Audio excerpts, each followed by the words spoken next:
ವಿನಯ್ ಕುಲಕರ್ಣಿ ಅಪರಾಧಿ. ಈಗ ಕೊಲೆಘಟಕ ವಿನಯ್ ಕುಲಕರ್ಣಿ ಇಡೀ ದೇಶದಲ್ಲೇ ಲ್ಯಾಂಡ್ ಮಾರ್ಕ್ ಆಗುವ ರೀತಿಯಲ್ಲಿ ಬಂದಂತ ಒಂದು ತೀರ್ಪು. ಅದು ಶಿಕ್ಷೆ ಪ್ರಮಾಣ ಇವತ್ತು ಪ್ರಕಟ ಆಗಲಿದೆ. ನಿನ್ನೆ ಪ್ರಕಟ ಆಗಬೇಕಾಗಿತ್ತು, ಇವತ್ತು ಪ್ರಕಟ ಆಗಲಿರುವಂಥದ್ದು. ಕೊಲೆಘಟಕ ವಿನಯ್ ಕುಲಕರ್ಣಿ ಮತ್ತು ಗ್ಯಾಂಗಿಗೆ ನಡುಕ ಶುರುವಾಗಿದೆ. ಯೋಗೇಶ್ ಗೌಡ ಕೊಲೆಯಲ್ಲಿ 17 ಜನರ ಪಾತ್ರ ಸಾಬೀತಾಗಿರುವಂಥದ್ದು. ಯಾರ್ಯಾರು ಏನೇನು ಮಾಡಿದ್ರು, ಯಾವ ರೀತಿಯಾಗಿ ಸಾಯಿಸಿದ್ರು, ವಂಚನ್ನ ಹಾಕಿದ್ರು, ಅದೆಲ್ಲದೂ ಕೂಡ ಸಾಬೀತಾಗಿದೆ. ಇಂದು ಕುಲಕರ್ಣಿ ಸೇರಿದಂತೆ 17 ಜನರಿಗೆ ಸಜೆ ಪ್ರಕಟ ಆಗಲಿದೆ, ಶಿಕ್ಷೆ ಪ್ರಕಟ ಆಗಲಿದೆ.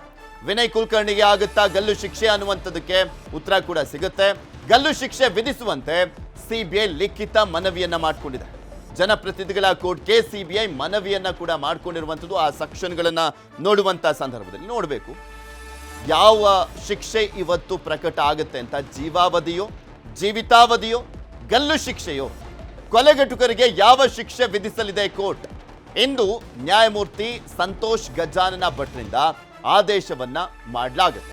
ಮೊದಲು ಗಲ್ಲು ಶಿಕ್ಷೆ ವಿಧಿಸುವಂತೆ ಸಿಬಿಐ ಕೇಳ್ಕೊಂಡಿತ್ತು, ಕೋರ್ಟ್ಗೆ ಲಿಖಿತ ಮನವಿಯನ್ನ ಕೂಡ ಸಲ್ಲಿಸಿತ್ತು. ಬಳಿಕ ವಾದವನ್ನ ಮಂಡಿಸಿದಂತ ಸಿಬಿಐ ಪರ ವಕೀಲರು ಕಾನೂನಿನಲ್ಲಿ ಯಾವ ಗರಿಷ್ಠ ಶಿಕ್ಷೆ ಇದೆಯೋ ಅದನ್ನ ನೀಡಬೇಕು ಅಂತ ಕೇಳ್ಕೊಂಡಿದ್ದಾರೆ. ಮರಣದಂಡನೆ ಅನ್ನುವಂಥದ್ದು ಸ್ವಲ್ಪ ರೇರೆ ಕೊಡುವಂಥದ್ದು, ಕಾದ್ ನೋಡಬೇಕು ಆ ರೀತಿಯಾದಂಥ ಶಿಕ್ಷೆ ಆಗುತ್ತಾ ಅಂತ. ಗಲ್ಲು ಶಿಕ್ಷೆ ವಿಧಿಸುವಂತೆ ಸಿಬಿಐ ಲಿಖಿತ ಮನವಿಯನ್ನ ಮಾಡಿಕೊಂಡಿತ್ತು. ಕಡಿಮೆ ಪ್ರಮಾಣದ ಶಿಕ್ಷೆಗೆ ದೋಷಿಗಳ ಪರ ವಕೀಲರು ಮನವಿಯನ್ನ ಮಾಡಿಕೊಂಡಿದ್ದಾರೆ. ಶಿಕ್ಷೆ ಯಾವುದೇ ಕೊಟ್ಟರು ಹೈಕೋರ್ಟ್ಗೆ ಹೋಗ್ಲಿಕ್ಕೆ ಸಿದ್ಧತೆಯನ್ನ ಮಾಡ್ಕೊಂಡಿದ್ದಾರೆ. ಯಾವುದೇ ಕೊಟ್ಟರು ಕೂಡ ನೆಕ್ಸ್ಟ್ ಅವ್ರಿಗೆ ಇನ್ನೂ ಕೂಡ ಅವಕಾಶ ಇದೆ, ಹೈಕೋರ್ಟು, ಸುಪ್ರೀಂ ಕೋರ್ಟ್ ಎಲ್ಲ. ಸೊ ಹೀಗಾಗಿ ಅವರು ರೆಡಿ ಆಗಿದ್ದಾರೆ, ಶಿಕ್ಷೆ ಯಾವುದೇ ಕೊಟ್ಟರು ಕೂಡ. ಇನ್ನು ಯೋಗೇಶ್ ಗೌಡ ಕೊಲೆಯ ದೋಷಿಗಳಿಗೆ ಯಾವ ರೀತಿಯಾದಂಥ ಶಿಕ್ಷೆ ಕೊಡಬೇಕು ಅನ್ನೋದನ್ನ ನಿಗದಿಪಡಿಸುವಂತ ಮೊದಲು ನಿನ್ನೆ ವಾದ ಪ್ರತಿವಾದ ನಡೆದಿದೆ. ಈ ವಾದ ಪ್ರತಿವಾದ ಆಧರಿಸಿ ಇಂದು ಶಿಕ್ಷೆ ಪ್ರಮಾಣ ಪ್ರಕಟ ಆಗುವಂತ ಸಾಧ್ಯತೆ ಇದೆ. ಕೆಲವರು ತುಂಬಾ ಕಣ್ಣೀರನ್ನ ಹಾಕಿ ಸಾರ್ ಹಂಗಲ್ಲ, ಸಾರ್ ಹಿಂಗೆ ಅಂತೆಲ್ಲ ಬೇಡ್ಕೊಂಡಿದ್ದಾರೆ. ಅದೆಷ್ಟು ಮಟ್ಟಿಗೆ ಅಲ್ಲಿ ವರ್ಕ್ ಆಗುತ್ತೆ ಅನ್ನುವಂಥದ್ದು ಕಾದು ನೋಡಬೇಕು. ಇದೆಲ್ಲದ್ರ ಬಗ್ಗೆ ಇನ್ನಷ್ಟು ಮಾಹಿತಿಯನ್ನು ಕೊಡ್ತಾ ಹೋಗ್ತಾರೆ ನಮ್ಮ ಪ್ರತಿನಿಧಿ ಗಂಗಾಧರ್. ನಮ್ಮ ಜೊತೆ ನೇರ ಸಂಪರ್ಕದಲ್ಲಿ ಜಾಯ್ನ್ ಆಗಿದ್ದಾರೆ. ಗಂಗಾಧರ್, ಇಡೀ ದೇಶದಲ್ಲೇ ಲ್ಯಾಂಡ್ ಮಾರ್ಕ್ ಆಗಿರುವಂಥ ಒಂದು ಪ್ರಕರಣ ಇದು. ಯಾಕೆಂದ್ರೆ ಕಾನೂನಿಗಿಂತ ಯಾರೂ ದೊಡ್ಡವರಲ್ಲ ಅನ್ನುವಂಥ ಮೆಸೇಜ್ ಅನ್ನ ಪಾಸ್ ಮಾಡಿದೆ. ಇವತ್ತಿನ ಶಿಕ್ಷೆ ಎಷ್ಟು ಮಟ್ಟಿಗೆ ಕ್ಯೂರಿಯಾಸಿಟಿಯನ್ನ ಹುಟ್ಟಾಕಿದೆ, ಇದು ಕೂಡ ಒಂದು ಬೆಂಚ್ ಮಾರ್ಕ್ ಆಗ್ಬೋದು ಅಂತ. ಖಂಡಿತವಾಗಿಯೂ ಪೃಥ್ವಿರಾಜ್, ಯಾಕಂತಂದರೆ ನಿನ್ನೆ ಅಷ್ಟೇ ಅದು ಒಂದು ಆರ್ಡರ್ ಬರಬೇಕಾಗಿತ್ತು, ಆದರೆ ಇವತ್ತಿಗೆ ಮುಂದೂಡಿಕೆಯನ್ನು ಮಾಡಲಾಗಿದೆ. ಪ್ರಮುಖವಾಗಿ ಯೋಗೇಶ್ ಗೌಡ ಕೊಲೆ ಪ್ರಕರಣಕ್ಕೆ ಸಂಬಂಧಪಟ್ಟಂತೆ ಈಗಾಗಲೇ ದೋಷಿ ಅಂತ 17 ಮಂದಿ ಆರೋಪಿ ಒಂದು ಅಪರಾಧಿಗಳಿಗೆ ಒಂದು ತೀರ್ಮಾನವನ್ನು ಅಂದರೆ ಆದೇಶವನ್ನು ಕೊಡಲಾಗಿರುವಂಥದ್ದು. ಇವತ್ತು ಆದೇಶ ಪ್ರಕಟ ಆಗಲಿದೆ. ಆದರೆ ಇದೇ ಒಂದು ಸಂದರ್ಭದಲ್ಲಿ ಸಿಬಿಐನ ಅಧಿಕಾರಿಗಳು ನಿನ್ನೆ ಲಿಖಿತ ಒಂದು ಆಧಾರದಲ್ಲಿ ಇದು ಗಲ್ಲು ಶಿಕ್ಷೆಯನ್ನು ಕೊಡಬೇಕು ಅಂತೇಳಿ ಲಿಖಿತ ರೂಪದಲ್ಲಿ ಕೊಟ್ಟಿದ್ದರು. ಆದರೆ ನಿನ್ನೆ ವಾದ ಮಾಡುವಂತಹ ಸಂದರ್ಭದಲ್ಲಿ ಕಠಿಣವಾದ ಇವರಿಗೆ ಕ್ಷಮಾಪಣೆ ಇಲ್ಲದಂತಹ ಜೀವಿತಾವಧಿ ಶಿಕ್ಷೆಯನ್ನು ಕೊಡಬೇಕು ಅಂತೇಳಿ ಒಂದು ರಿಕ್ವೆಸ್ಟನ್ನು ಮಾಡಿಕೊಂಡ್ರು. ಅಂದರೆ ಗಲ್ಲು ಶಿಕ್ಷೆಯನ್ನು ನಾವು ಬಯಸೋದಿಲ್ಲ, ಅವರಿಗೆ ಕಠಿಣವಾದಂತಹ ಅವ್ರಿಗೆ ಕ್ಷಮಾಪಣೆ ಇಲ್ಲದಂಥ ಒಂದು ಶಿಕ್ಷೆಯನ್ನು ಕೊಡಬೇಕು ಅಂತೇಳಿ ಒಂದು ವಾದವನ್ನು ಮಾಡಿದರು.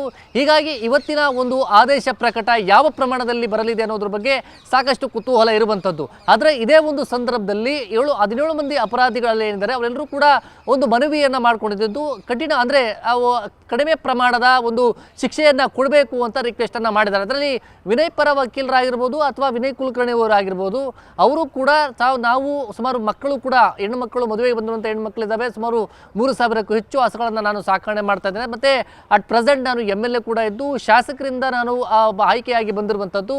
ಕ್ಷೇತ್ರದಲ್ಲಿ ಕೂಡ ನಾನು ಒಳ್ಳೆ ರೀತಿಯಲ್ಲಿರುವಂಥದ್ದು. ನೀವು ಧಾರವಾಡಕ್ಕೆ ಬಂದು ಬೇಕಾದರೆ ಕೇಳಿ ನನ್ನ ಬಗ್ಗೆ ಯಾವ ರೀತಿ ಅಲ್ಲಿ ಅಭಿಪ್ರಾಯ ಇದೆ ಅನ್ನೋ ರೀತಿಯಲ್ಲಿ ಕೂಡ ಒಂದು ರಿಕ್ವೆಸ್ಟನ್ನು ಮಾಡಿಕೊಂಡ್ರು. ಇಲ್ಲಿ ನಾವು ಇಲ್ಲಿ ಗಮನಿಸುವಂಥದ್ದು ಎಲ್ಲರೂ ಕೂಡ ತಮಗೆ ವಯಸ್ಸಾದ ತಂದೆ ತಾಯಿ ಇದ್ದಾರೆ, ಮತ್ತು ಮಕ್ಕಳು ಕೇವಲ ಸಣ್ಣ ಪುಟ್ಟ ಮಕ್ಕಳಿದ್ದಾರೆ. ಇವೆಲ್ಲ ಕೂಡ ನಾವು ನೋಡ್ಕೊಳ್ಬೇಕು ಅನ್ನೋ ರೀತಿಯಲ್ಲಿ ಕಡಿಮೆ ಪ್ರಮಾಣದ ನಮಗೆ ಶಿಕ್ಷೆ ಕೊಡಬೇಕು ಅಂತೇಳಿ ಎಲ್ಲರೂ ಕೂಡ ಒಂದು ರಿಕ್ವೆಸ್ಟ್ ಮನವಿಯನ್ನು ನ್ಯಾಯಾಧೀಶರ ಬಳಿ ಒಂದು ಮನವಿಯನ್ನು ಮಾಡ್ಕೊಂಡಿದ್ದಾರೆ. ಅದರಲ್ಲಿ ಮನವಿ ಮಾಡಿಕೊಂಡಂತಹ ಸಂದರ್ಭದಲ್ಲಿ ನ್ಯಾಯಾಧೀಶರು ಅವರು ಯಾವ ರೀತಿ ಅದನ್ನು ಪರಿಗಣಿಸ್ತಾರೆ, ಗಂಭೀರ ಸ್ವರೂಪವಾದಂಥ ಕಾರಣಗಳನ್ನು ಯಾರ್ಯಾರು ಕೊಟ್ಟಿದ್ದಾರೆ ಮತ್ತು ಅವರ ಮೇಲಿರುವಂಥ ಆರೋಪಗಳೇನು, ಅವರ ಮೇಲಿರುವಂಥ ಸಾಕ್ಷ್ಯಾಧಾರಗಳೇನು ಅನ್ನೋದ್ರ ಬಗ್ಗೆ ಕೂಡ ಪರಿಗಣಿಸಿಕೊಂಡು ಅವರಿಗೆ ಪ್ರತಿಯೊಬ್ಬ ಆರೋಪಿಗೂ ಕೂಡ ಶಿಕ್ಷೆಯ ಪ್ರಮಾಣ ಪ್ರಕಟ ಮಾಡುವಂಥದ್ದು. ಆದರೆ ಇಲ್ಲಿ ವಿನಯ್ ಕುಲಕರ್ಣಿ ಮೇಲೆ ಇರುವಂಥದ್ದು ಕೊಲೆ ಜೊತೆಯಲ್ಲಿ ಇವರು ಒಳಸಂಚನ್ನು ಮಾಡಿ ಕೊಲೆ ಮಾಡಿಸಿದ್ದಾರೆ ಅನ್ನೋ ಒಂದು ಗಂಭೀರವಾದಂಥ ಆರೋಪ ವಿನಯ್ ಕುಲಕರ್ಣಿ ಮೇಲೆ ಇರುವಂಥದ್ದು. ಹೀಗಾಗಿ ಅವರ ಮೇಲೆ ಯಾವ ರೀತಿ ಶಿಕ್ಷೆ ಪ್ರಮಾಣ ಪ್ರಕಟ ಆಗುತ್ತೆ ಅನ್ನೋದು ಕುತೂಹಲ ಇದೆ. ಒಂದು ವೇಳೆ 2 ವರ್ಷಕ್ಕೂ ಮೇಲ್ಪಟ್ಟು ಅವರಿಗೆ ಶಿಕ್ಷೆ ಪ್ರಮಾಣ ಪ್ರಕಟ ಆದಲ್ಲಿ ಅವರಿಗೆ ಶಾಸಕ ಸ್ಥಾನಕ್ಕೆ ಕೂಡ ಕುತ್ತು ಬರುವಂಥ ಸಾಧ್ಯತೆಗಳು ಕೂಡ ಇರುವಂಥದ್ದು. ಈ ನಿಟ್ಟಿನಲ್ಲಿ ಕೂಡ ಅಧಿಕಾರಿಗಳು ಅಂದರೆ ಅವರ ಅಡ್ವೊಕೇಟ್ಸ್ ಟೀಮ್ ಏನಿದೆ ಆ ಬಗ್ಗೆ ಚರ್ಚೆಯನ್ನು ಮಾಡಿದ್ದಾರೆ. ಇವತ್ತು ಆರ್ಡರ್ ಆಗಿ ಒಂದು ವೇಳೆ ಏನಾದರೂ ಆರ್ಡರ್ ಕಾಪಿ ಸಿಕ್ಕಂಥ ಸಂದರ್ಭದಲ್ಲಿ ಹೈಕೋರ್ಟ್ಗೂ ಕೂಡ ಮೇಲ್ಮನವಿ ಸಲ್ಲಿಕೆ ಮಾಡುವಂಥ ಸಾಧ್ಯತೆಗಳು ಕೂಡ ಇರುವಂಥದ್ದು. ಆಮೇಲೆ ಅವರು ಕೂಡ ಅವರಿಗೆ ಅವಕಾಶ ಕೂಡ ಇದೆ. ಅಂದರೆ ಆರ್ಡರ್ ಮಾಡಿದಂಥ ಸಂದರ್ಭದಲ್ಲಿ 1 ತಿಂಗಳ ಒಳಗಾಗಿ ನೀವು ಮೇಲ್ಮನವಿಯನ್ನು ಸಲ್ಲಿಕೆ ಮಾಡ್ಬೋದು ಅಂತ ಕೂಡ ಅವಕಾಶ ಕೊಟ್ಟಿರುವಂಥದ್ದು. ಹೈಕೋರ್ಟ್ ಅಥವಾ ಸುಪ್ರೀಂ ಕೋರ್ಟ್ ಕೂಡ ಅವ್ರು ಹಾಕ್ಕೊಳ್ಬೋದು. ಈಗ ಪ್ರಮುಖವಾಗಿ ಇವರು ಹೈಕೋರ್ಟ್ಗೆ ಕೂಡ ಹಾಕೊಳ್ಳೋಕ್ಕೆ ಎಲ್ಲ ಸಿದ್ಧತೆಯನ್ನು ಮಾಡ್ಕೊಂಡಿದ್ದಾರೆ. ಇನ್ನೊಂದು ವಿಶೇಷ ಅಂತಂದರೆ ಇವರೆಲ್ಲ ಅಪರಾಧಿಗಳೇನಿದ್ದಾರೆ ಈ ಒಂದು ಕೊಲೆಯ ಒಂದು ವಿಚಾರಕ್ಕೆ ಸಂಬಂಧಪಟ್ಟಂತೆ ಇವ್ರ ಮೇಲೆ ದೋಷಿ ಅಂತ ಆದಂಥ ಸಂದರ್ಭದಲ್ಲಿ ಅವರ ಮೇಲೆ ಪ್ರತಿಯೊಬ್ಬ ಅಪರಾಧಿಗಳಿಗೂ ಕೂಡ ಒಂದೊಂದು ರೀತಿಯಾದಂಥ ಒಂದು ಆರೋಪ ಮತ್ತು ಅವರ ಮೇಲೆ ಪ್ರಾಸಿಕ್ಯೂಷನ್ ಪರವಾದಂಥ ಎವಿಡೆನ್ಸ್ ಮತ್ತು ಇವರ ಮೇಲೆ ಇರುವಂಥದ್ದು ಮಾಫಿ ಸಾಕ್ಷಿ ಕೂಡ ಇರುವಂಥದ್ದು. A1 ಆರೋಪಿಯೇ ಮಾಫಿ ಸಾಕ್ಷಿ ಆಗಿರುವಂಥ ಹಿನ್ನೆಲೆಯಲ್ಲಿ ಅದರಲ್ಲಿ ವಿನಯ್ ಕುಲಕರ್ಣಿ ಅವರ ವಿರುದ್ಧವಾದಂತಹ ಒಂದು ಸ್ಟೇಟ್ಮೆಂಟ್ಸನ್ನು ಕೊಟ್ಟಂತಹ ಸಂದರ್ಭದಲ್ಲಿ ಇವೆಲ್ಲವನ್ನು ಕೂಡ ಪರಿಗಣಿಸಿಕೊಂಡು ಇರೋ ದೋಷಿ ಅಂತ ಆಗಿರುವಂಥದ್ದು. ಇಲ್ಲಿ ಅವರಿಗೆ ಮುಳ್ಳಾಗಿರುವಂಥದ್ದು ಮಾಫಿ ಸಾಕ್ಷಿ ಮತ್ತು ಟೆಕ್ನಿಕಲ್ ಎವಿಡೆನ್ಸ್ಗಳೇನಿತ್ತು ಇವೆಲ್ಲವೂ ಕೂಡ ಅವರ ಈ ಒಂದು ದೋಷಿಯಾಗೋಕ್ಕೆ ಕಾರಣ ಆಯಿತು. ಇವತ್ತಿನ ಶಿಕ್ಷೆ ಪ್ರಮಾಣ ಪ್ರಕಟ ಆದಂತಹ ಸಂದರ್ಭದಲ್ಲಿ ಇದು ಅವರ ಯಾವ ಅಪರಾಧಿಗೆ ಯಾವ ಪ್ರಮಾಣದಲ್ಲಿ ಒಂದು ಶಿಕ್ಷೆಯನ್ನು ಪ್ರಮಾಣವನ್ನು ಪ್ರಕಟ ಮಾಡ್ತಾರೆ ನ್ಯಾಯಾಧೀಶರು ಅನ್ನೋದು ಕೂಡ ನೋಡಬೇಕಾಗುತ್ತೆ. ಇವತ್ತಿನ ದಿನದಲ್ಲಿ ಸದ್ಯ 11 ಗಂಟೆಗೆ ಅವರನ್ನು ಜೈಲಿನಿಂದ ಕೋರ್ಟ್ಗೆ ಕರ್ಕೊಂಡ್ಬಂದು ಪ್ರೊಡ್ಯೂಸನ್ನು ಮಾಡಲಿರುವಂಥದ್ದು. ಪೃಥ್ವಿರಾಜ್, ನೋಡೋಣ ಈ ಕೊಲೆಗಟಕರಿಗೆಲ್ಲ ಯಾವ ರೀತಿಯಾದಂಥ